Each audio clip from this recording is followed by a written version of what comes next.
Well, this is really fantastic to have Jeanette Kehoe-Perkinson on my podcast.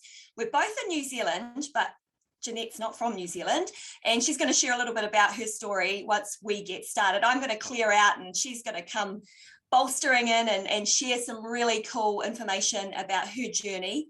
And we are in lockdown. Yay, again. Well, yeah, I would say I'm a lockdown connoisseur. I'm pretty good at this. We did 9 months in Malaysia. This was our first New Zealand lockdown, and it's pretty lovely. I mean, I have to admit, I'm walking on the beach in Mount Maunganui. I live a little bit further down the beach, so I don't come across a lot of people. But even that, finding the joy in being out in nature and, waving at people from a distance, hello, it's pretty nice here. It's quite different to my experience in Malaysia, I tell you. It's been hard, but yeah, no, gorgeous. Mount Maunganui, and also, you're on Papamoa Beach. So yeah, so gorgeous, that beach. So beautiful.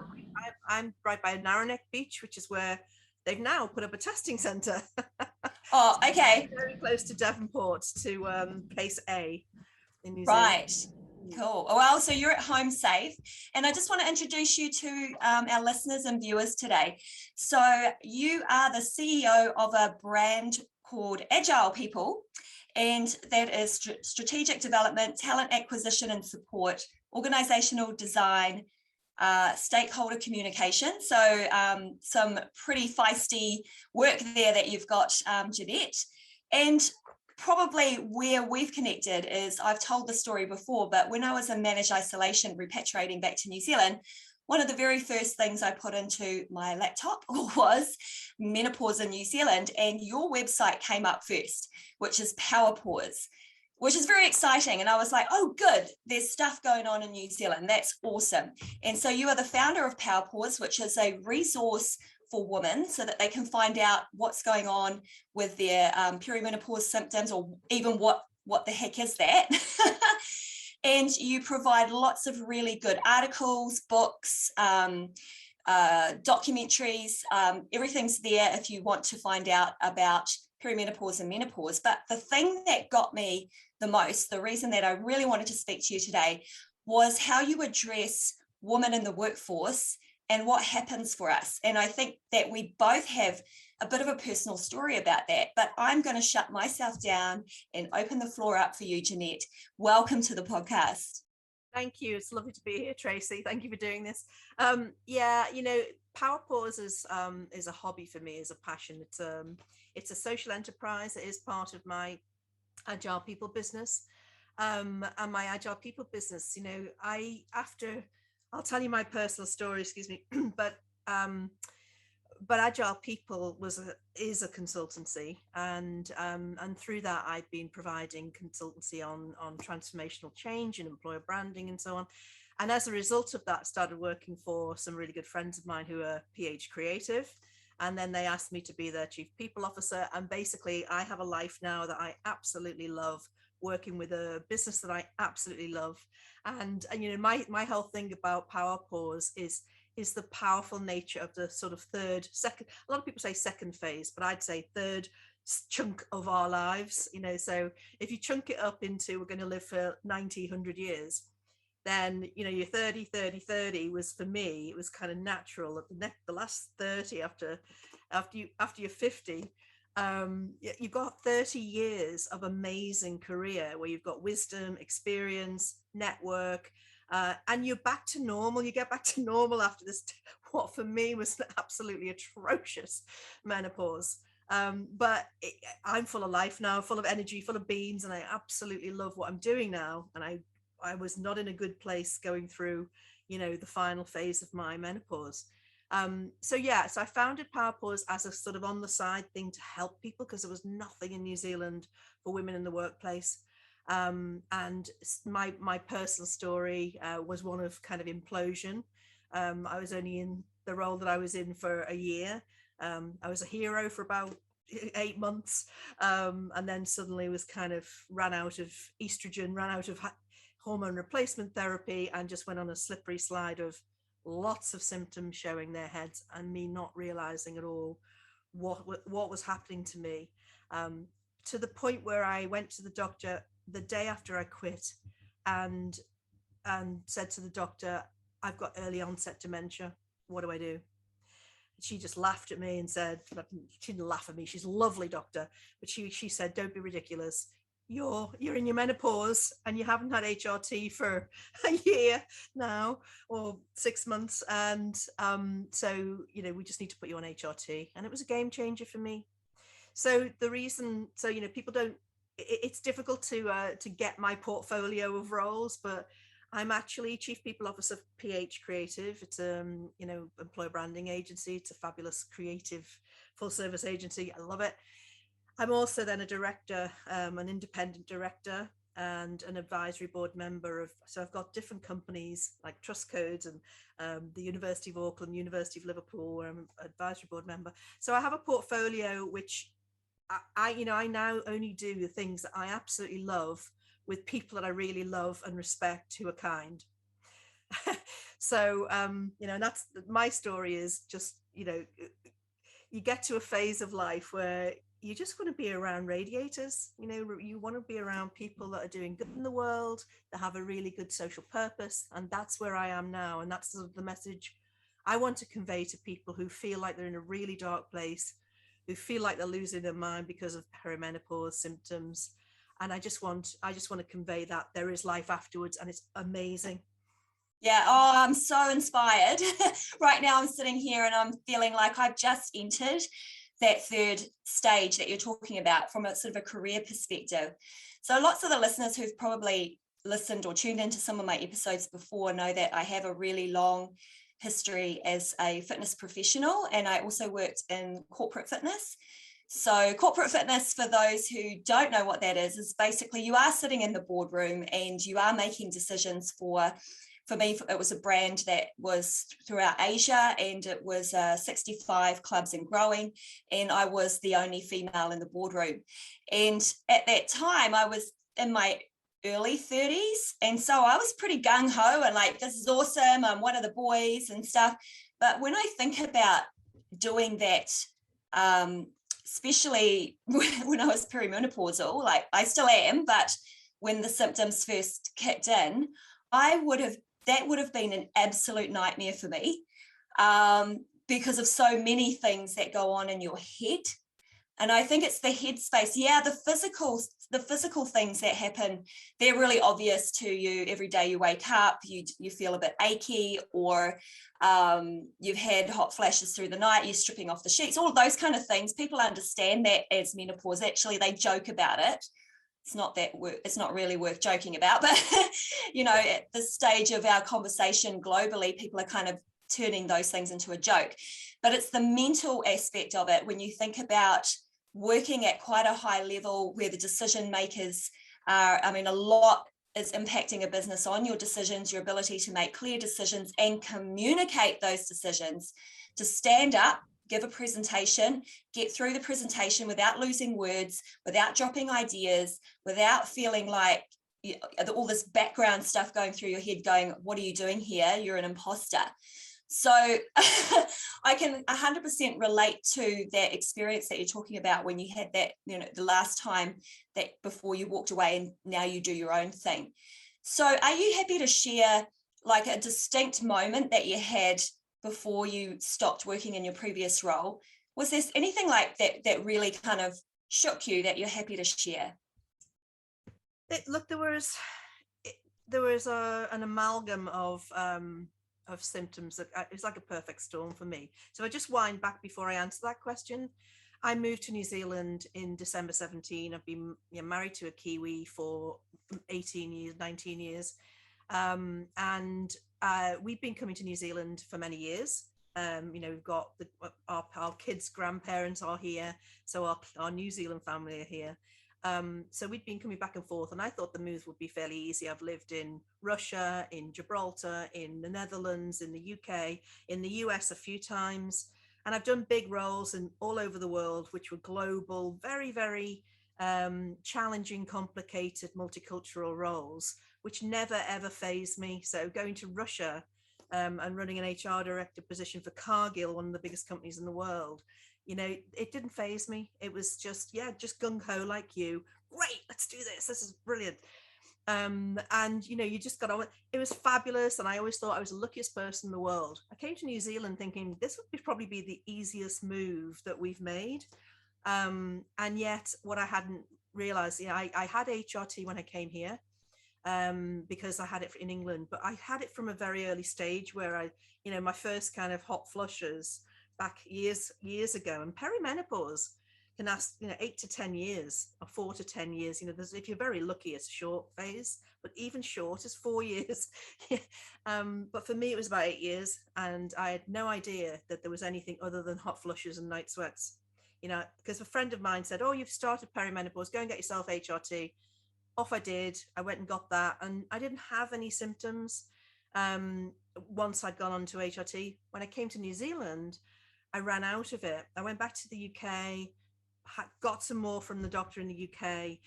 So when I joined the bank that I joined, and I joined into the executive team, and I'd been, before the bank, I'd been in Spark, in a great company, fantastic. I loved every minute of that role. It was a transformation role. I was a consultant through Agile People, and I was working hard every day with a whole load of stakeholders. It was fabulous, and big Agile transformation. Loved it. And then literally just as I transitioned into the executive role in the bank, I ran out of HRT. And I thought, you know what, I haven't got time. I just haven't got time to do anything about it. But that's fine, because I only ever had hot flushes and night sweats, and that's what I thought it was.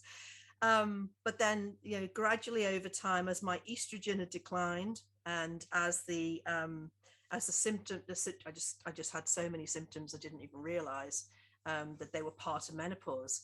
The thing that probably was the worst for me in the whole thing was there are a few, but really, really bad in my role, were the weight gain that was not explained. I wasn't doing anything differently, but the weight gain around the middle, the lack of confidence that caused, the anxiety. I'd never had anxiety, I'd never had depression, I'd never had any of those things. A really positive person, could always coach myself out of, okay, I'm feeling a bit down now, right, get out of it.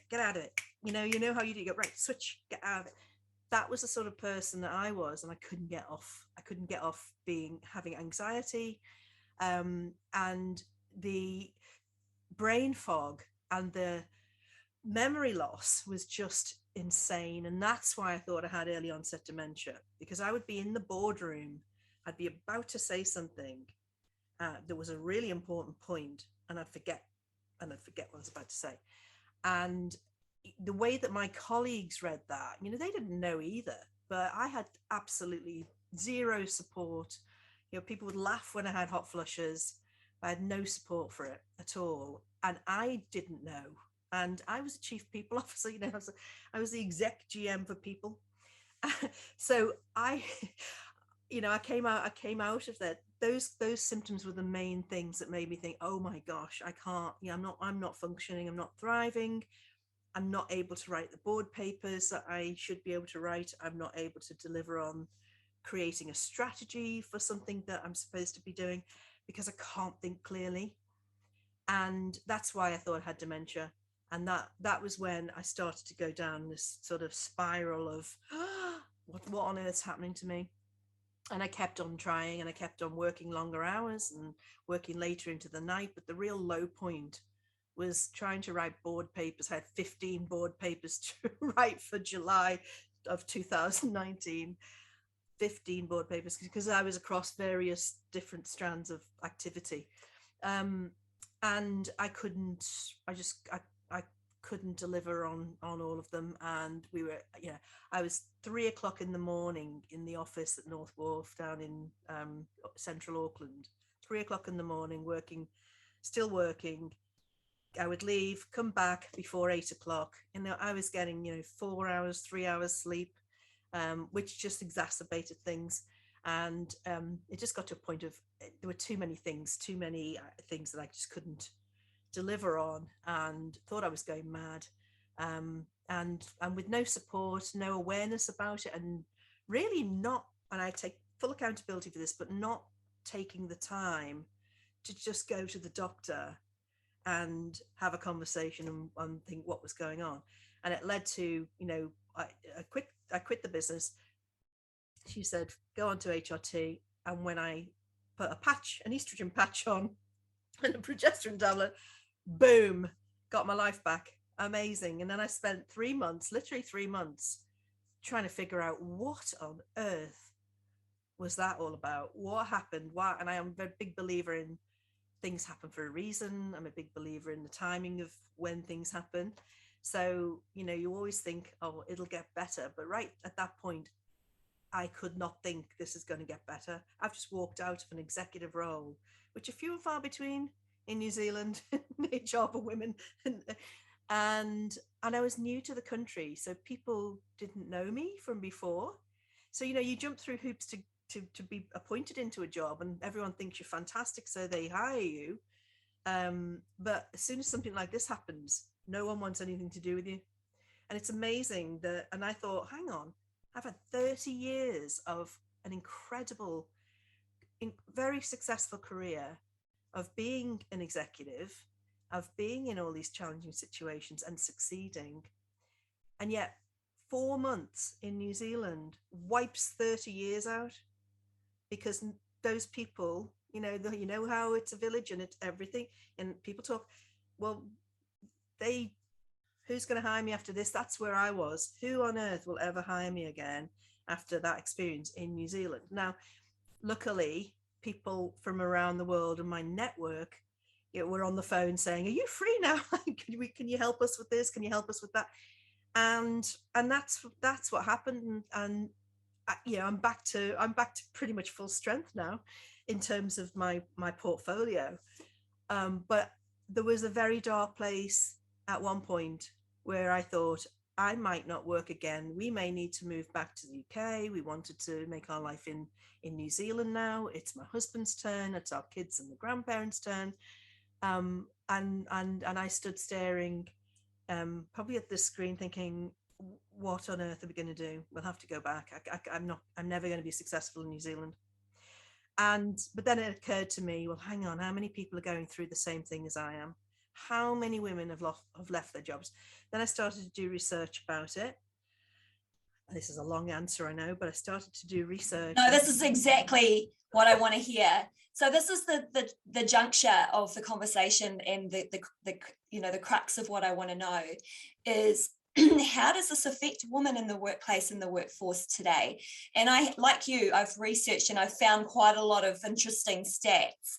And of course, back in the UK, it's going nuts. I mean, it's literally going to create court cases where women who feel validated that they have been ostracized in their roles because of their menopause symptoms can now take their cases to court as, bias or, So, I'd love to hear your views on that. Oh, gosh, do I have views on that one? I'm working with some women right now who are going through, and there's so many cases in New Zealand where women have fallen out of the workplace because they're not supported. And the workplaces, they don't realize that, people don't realize it's this unknown, silent stealth thing that is different for every single woman. The one thing we know is every woman will go through it. Well, I can't even imagine what it must be like for transgender people to go through it. Because, there are a lot of people who will go through menopause, half of the population or more than half of the population. And yet it's because it's different for everybody. And because it's a bit of a taboo of, it used to be that, oh, it's the end of your life because you only lived till you were 56. Your life expectancy now in New Zealand is 92. But 1 in 4 people, the stats show us that in the US and the UK, Australia, the stats show us that 1 out of 4 women consider quitting their jobs, are at the stage of, I can't cope, I'm going mad. Or not, I'm going mad. Not a lot of people don't feel like that, like I did, but a lot of people just feel like it's all too much, the struggle of the juggle, I've got teenage kids, or I've got elderly parents, or I've got all of that going on. I'm trying to hold down a job. I'm losing my mind. I'm getting no sleep with night sweats and the anxiety. heart palpitations. So a lot of women, the stats show us 1 in 4, 900,000 people in the UK quit their jobs because of menopause. It's unbelievable.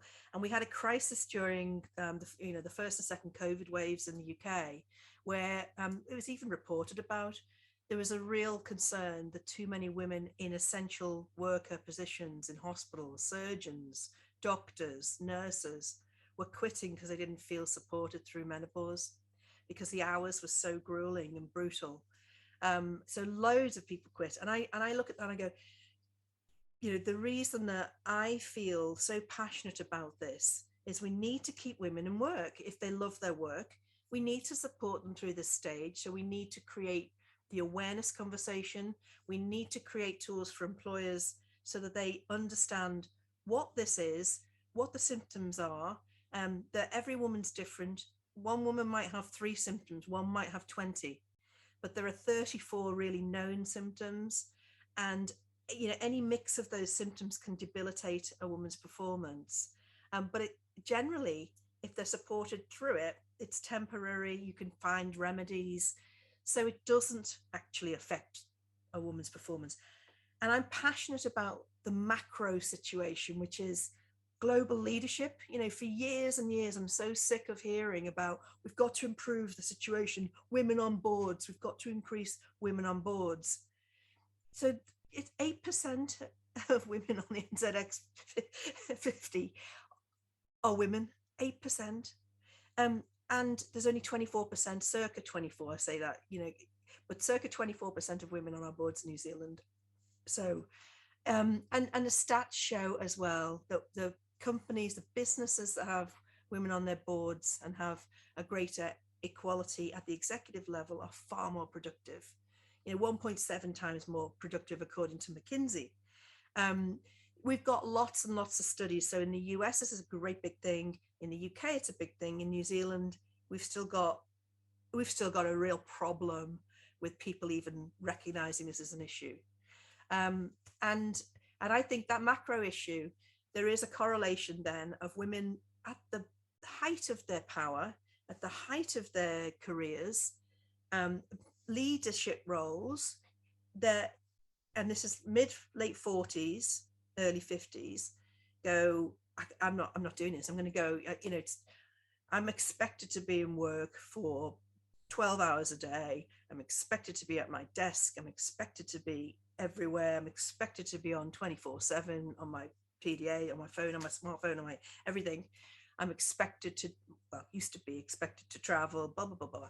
Expected to do all of this and have presenteeism, when really what we'd like to do is be judged on the value that we actually deliver, and have some flexibility around how we do that. Because if you've had a night's sweat during the night and you haven't slept, then do you want to be going into the office at 7 o'clock in the morning? No. We've got more flexibility now after COVID on our working, but we just have to have workplaces that understand you are going to lose your best women, your best leaders, because they're going through a difficult time, which is temporary. And if you don't support them through that, bang, you're back to an all-male executive team. You're back to an all-male board. There just aren't enough women. And a lot of women are put off, particularly in corporate careers. A lot of people are put off corporate because they've been so badly treated. Yeah. And it makes you wonder why. I mean, I think that we don't even need to wonder why women are not at the executive level, right? Because every woman is going to go through some level of this. And maybe they're lucky enough to get on the HRT train early, but probably not so much in New Zealand, because it is a challenge here. I've personally had that challenge. I've written about it. But yeah, and then we wonder, so how come we can't get more women in the C-suite? Well, like, hello. I don't want to be there under these conditions. I was in the C-suite and absolutely unaware of this issue.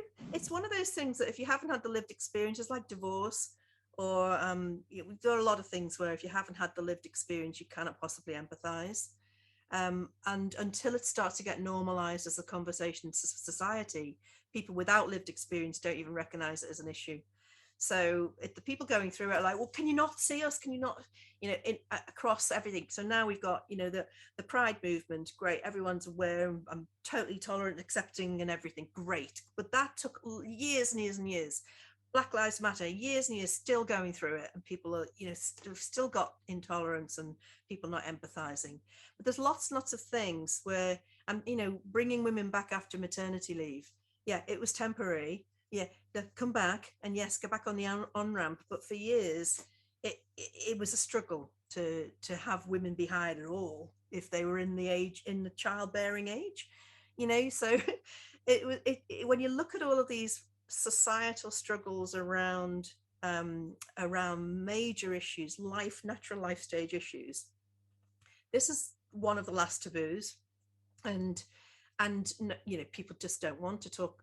Well, didn't want to talk about it, but we do have the longer life expectancy. We are amazing and powerful after 50. We are amazing and powerful after 40. We know what we are. We've got the confidence. In perimenopause, that journey, and depending on which symptoms you suffer, some people are very lucky and get away with it, and manage to get through it. And well played to them, because every woman I've talked to who's on a board and I've said, how was yours? They go, oh, I was fine. I didn't have any, I had no issue. And it's whether they just didn't realize, or it's, put in a box, in the don't really want to talk about that box. It would be really, really useful though if people could talk about their journeys more and how they got through it. But a lot of people, 20% of women don't really suffer very much at all. 60% of women have symptoms that are debilitating, but they're manageable. And 20% of women have absolutely debilitating symptoms, which make them quit their jobs or just barely hang on, not go for promotion, just have a lack of confidence, and in a lot of, unfortunately, the highest suicide rates for women after teen in America, UK and New Zealand are in the age range of 45 to 54.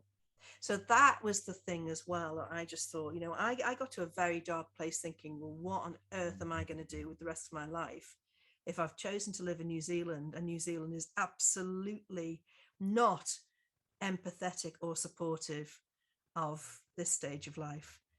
And then you get the ageism, and then you get people talking about it was the, what on earth am I going to do? And I didn't want other people to go through that. And that's why and I also then put the correlation, put it together and said, blimey, if I was a chief people officer and I've spent hundreds of thousands of dollars through my career, hundreds of thousands of dollars, developing women in leadership pipelines, developing programs for leaders, sending women to Harvard, sending people all over the world to these brilliant leadership programs so they can get into the exec team. And I didn't realize that this happens at that right at that age. Wow, we've got to get it out there. We've got to get it into workplaces. We've got to get more talking about this. And in the UK now, a wonderful woman called Dr. Diane Danzebrink, she created a lobby to get to get government to actually consider changing the education system, and was successful. Got hundreds of thousands of people signing a petition. And now in the UK, the menopause is discussed. It's in the curriculum at high school. Every single school has it on their curriculum. So as teenagers are coming through, they're learning about menopause as a natural life stage that passes. And it's just like puberty. It's the other end of that reproductive stage where we all accept and acknowledge that teenagers have raging hormones. That's a natural stage of life. Their bodies are developing and they've got raging hormones. They're going to slam doors. They're going to get, irritable. They're going to grunt and at you. And they're teenagers. They'll get through it. And they do. And no one holds it against them. If they slammed a door in your face, nobody is going to, 20 years later go, oh yeah, that person slammed a door in my face when they were going through puberty. Nobody holds it against you. Menopausal women, you have a mood swing in the office, which is completely uncharacteristic. and it's a 2-second thing. I've then heard in succession planning meetings with exec teams, the comment that says, that high potential woman that we've been grooming in the pipeline, leadership pipeline for 10 years, and that person's ready now for an executive role, and some guy will say, oh no, you know what? She snapped at someone 2 weeks ago. Snapped at someone, and no, it's a behavior. No, we can't possibly have someone emotional or erratic. And it dawned on me after quitting that I've been in too many of those conversations where I've agreed and gone, oh yeah, no, we couldn't possibly have someone that's not, completely steady. Yeah, and never thought to ask the question or mention, hey, she could be going through menopause, and therefore this is just a symptom. It's not who she is. It doesn't define her, and it doesn't wipe out all the years of good work that she's done. Can we just have a little bit more empathy with this? Like, it never occurs to people, right? No. What the characteristic is, difficult woman, challenging woman, behavioral issue. And that's the categorization then that sticks with that person as a stigma. And what happens then? They know they're not going to get any further. So they leave that organization. And that happens again and again and again and again. And you just go, what are you doing? Now I say, what? I could have saved so many women from leaving had I even been aware of this, and be able to say, you know what, it's temporary. That's not who that person actually is. Yeah. And it's, it's worse if people don't know, if someone's come in new into a company and into a senior role and then go through it, they don't have the support network, they don't have the background of people that would say, no, that's unusual for that person. There's got to be something behind it. Let's dig into that. Yeah. Hey, Jeanette, I know that you're reflecting on what you could have done to help women in the past, but really what you're doing today and through Power Pause and the resources that you're offering there is absolutely amazing. So I just want to thank you so much also for being a guest on the podcast and sharing all your insights. My heart is literally racing because it was a topic that I really wanted to speak to someone about. And I know that this podcast episode is going to resonate with so many women, and I want them to know that there is hope, there is help, and we have opened the conversation. You can't shut the door anymore, and we have to move forward. I think between the two of us in New Zealand, and actually there's a lot of really amazing women that I've spoken to recently, we will make a change. Oh yeah, we are making. We're making change, and it's only onwards and upwards from here. So thank you so much for joining me today. Thank you. Just before we go, Tracy, can I just give a shout out to Sarah Connor, Menopause? Yes, Sarah. I know. I'm going to, I actually interviewed Anna Sophia, who is a writer that Sarah put on her Facebook page. And last night I interviewed Anna. So we're all kind of coming together, and a lot of that has come from, it's come from Menopause Over Martinis. And you've got Nikki Pizzanti's writing about this. Nikki Pellegrino's writing about it. Katie, TV3 Katie Roger is doing a podcast about it. So there's a bunch of us that are working. A lot of us are working together on this to make a movement. So, amazing. And I also want to shout out, just very quickly, to Kiwi Bank, amazing, progressive. I've already been in, talked to them and done a big podcast with them on menopause, and they're changing their workplace because of it. So fantastic. NZTE, just done same with them. Fantastic. They've got 700 customer companies. And Nelson City Council, one of the first adopters. And people like Northern DHB, I'm going up to talk to them, 3,000 people. So there are a lot. Vector was really the first one that I did. Fiona Michelle's just unbelievable. Melissa Crawford. So I know we need to finish, but I just want to I want to give the audience a real optimistic view that companies are doing this now. They are using power pause. They are going to menopause over martini dinners. They're starting to go, oh yeah, retention, engagement. So good. So good. I'm going to take a note of all those places that you mentioned. I'll pop it into the website. Big ups to everyone that's getting on board to help retain women in the workforce, especially women like us. We got a lot of experience and we come from a really deep place of wanting to help other women. So you don't want to get rid of that. Absolutely not. Absolutely. Yeah. Thank you, Jeanette. Thank you so much, Tracy. Thanks for profiling this.